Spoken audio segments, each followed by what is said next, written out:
Columbia police see a rise in arrests, but not force. The state auditor looks into Missouri's budget deficit. And a member of the Bush family comes to Mid-Missouri to talk education. KOMU 8 News at 6 starts now.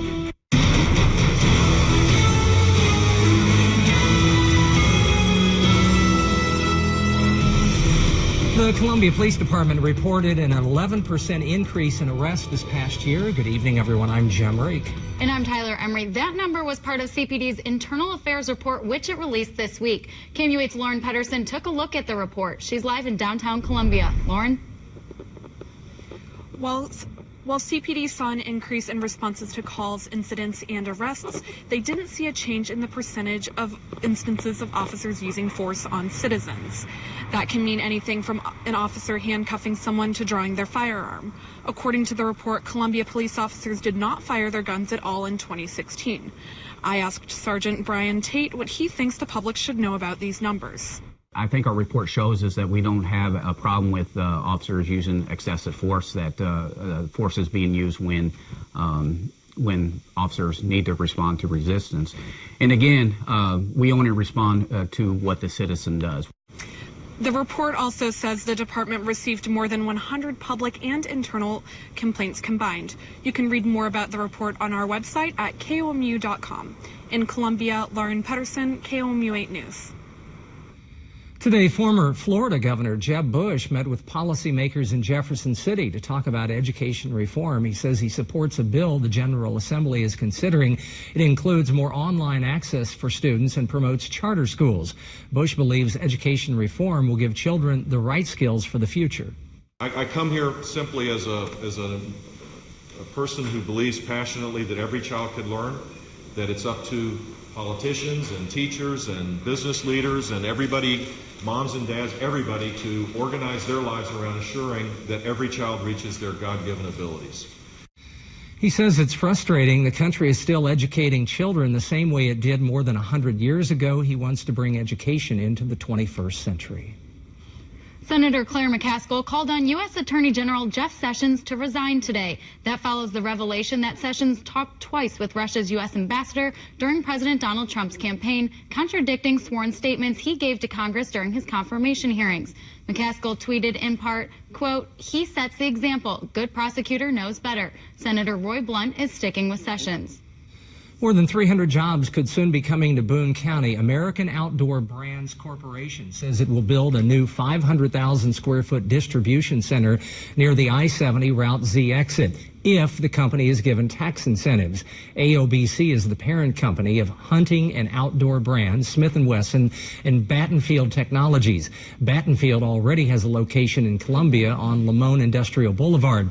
In a statement, the company says it chose Missouri because, quote, "Our meetings with representatives of Missouri and Governor Greitens demonstrated they are business friendly and understand what we need as a company to be successful." It's a good sign for Columbia. It's a good sign for Boone County. It's a good sign for Mid-Missouri of the growth and the potential that we continue having. The company says construction could begin this spring. The facility is slated to cost about $55 million.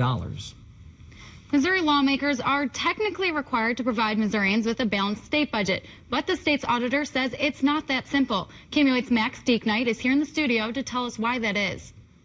Tyler, while lawmakers are required to balance the state's budget at the beginning of the year, there may be a loophole. Today, I spoke with State Auditor Nicole Galloway. This morning, she announced a plan to look into what she feels is irresponsible spending by Missouri's government. She explained to me that the requirement for a balanced budget on January 1st doesn't necessarily mean much after that. There is a requirement that Missouri has a balanced budget, but we haven't really budgeted that way on the front end to avoid annual cuts and withholds later in the fiscal year. You know, ultimately, policymakers must be accountable for their decisions. Galloway says she does not believe the state's budget is a partisan issue and wants lawmakers on both sides to take action in order to address Missouri's deficit. In the studio, Max Deeknight, KOMU 8 News.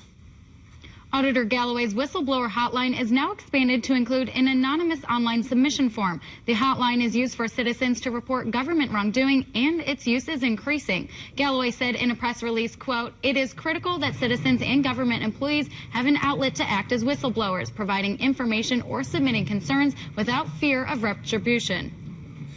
An 18-year-old high school student in Joplin died this morning after being crushed by a basketball goal.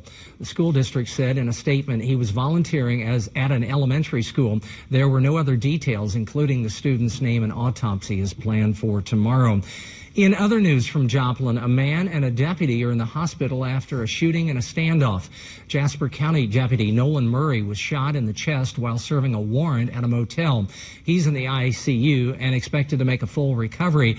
After a 3-hour standoff, the man inside, 43-year-old E.F. Fitzpatrick, came out and was taken to a hospital. Joplin police say he suffered a self-inflicted gunshot wound to the face. The body of a missing Osage Beach man was found today. 43-year-old Chad Hawk went missing in Camden County last Thursday. County deputies and a K-9 unit found Hawk's body today, 1 week later. We do not know the cause of death, but no foul play is expected. An eating disorder treatment center in Columbia will close effective tomorrow. McCallum Place announced in a press release it will close its Columbia location, saying in part, quote, "This decision was made to reallocate resources to the main St. Louis site to ensure longevity in McCallum Place's overall mission to serve those struggling with eating disorders." It said the Columbia team is heartbroken it will no longer be able to continue its mission. It was a colder day today. Let's send it over to Tori to see what we can expect this weekend. Hey, thanks a lot. It's coming up in a little bit. Tori, thank you very much. Later in the show, a symbol of the American dream, the newest installment of Show Me Missouri visits Boonville. And True False Film Fest kicked off today. We'll give you a live look. After the break, a house with a unique history. Coming up next in this week's edition of Show Me Missouri.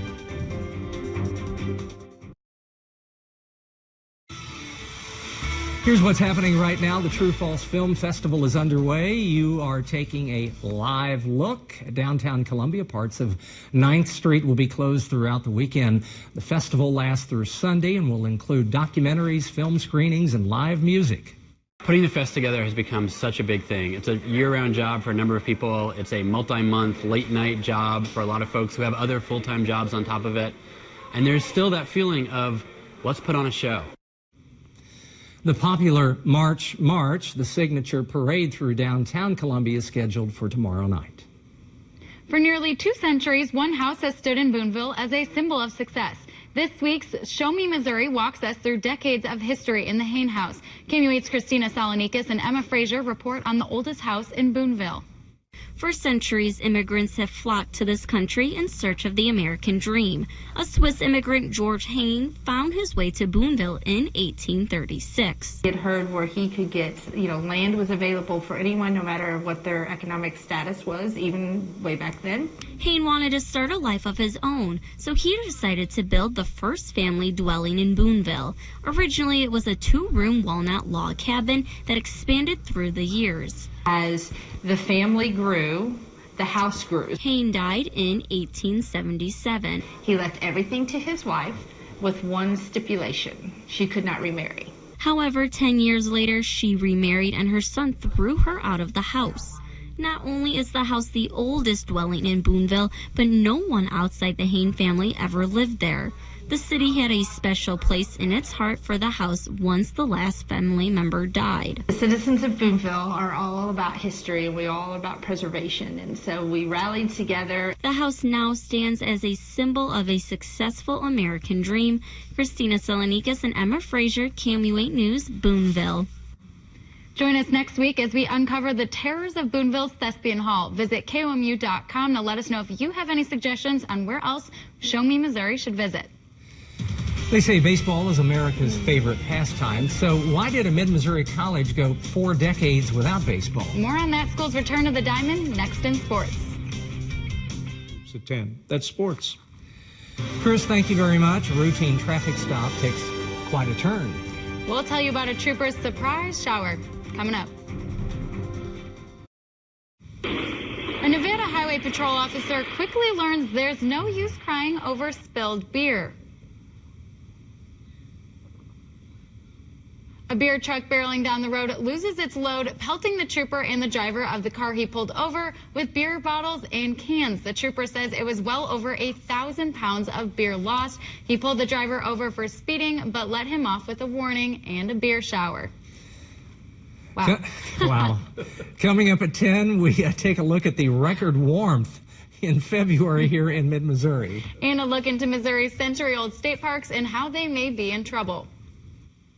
All right, and before we get to another very warm weekend, we have a pretty chilly evening in store. Those winds are finally starting to calm down out of the north and northeast out there for us tonight. We'll see those temperatures hanging around the 40s and eventually dropping to about 26, at least to start the day on Friday. Very seasonal temperatures in store for tomorrow afternoon, but for the rest of our True Falls Film Festival weekend, things are really nice. Lots of sunshine for both Saturday and at least through Sunday morning, holding back into the 60s and starting off the work week next week, back into the 70s.